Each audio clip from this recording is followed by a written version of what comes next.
முதலமைச்சரின் காலை உணவு திட்டம் அரசு உதவி பெறும் பள்ளிகளில் விரிவாக்கம். திருவாரூரில் உள்ள அரசு உதவி பெறும் பள்ளிகளில் காலை உணவு திட்டத்தை திருவாரூர் மாவட்ட ஆட்சியர், நாடாளுமன்ற உறுப்பினர், சட்டமன்ற உறுப்பினர் துவக்கி வைத்தனர். திருவாரூர் மாவட்டம் முழுவதும் நகர பகுதிகளில் உள்ள 36 அரசு உதவி பெறும் தொடக்கப் பள்ளிகளில் 4386 மாணவ மாணவிகள் பயன்பெறும் வகையில் காலை உணவு திட்டம் விரிவுபடுத்தப்பட்டு தமிழ்நாடு முதலமைச்சரால் தொடங்கி வைக்கப்பட்டுள்ளது.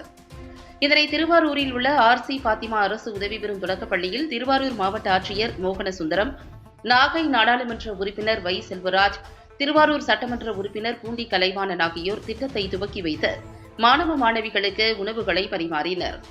தொடர்ந்து மாவட்ட ஆட்சியர் மோகனச்சந்திரன், நாடாளுமன்ற உறுப்பினர் வை. செல்வராஜ், சட்டமன்ற உறுப்பினர் பூண்டி கலைவாணன் ஆகியோர் முதலமைச்சரின் காலை உணவு திட்டத்தில் தயார் செய்யப்பட்ட உணவுகளை மாணவ மாணவிகளுடன் சாப்பிட்டனர்.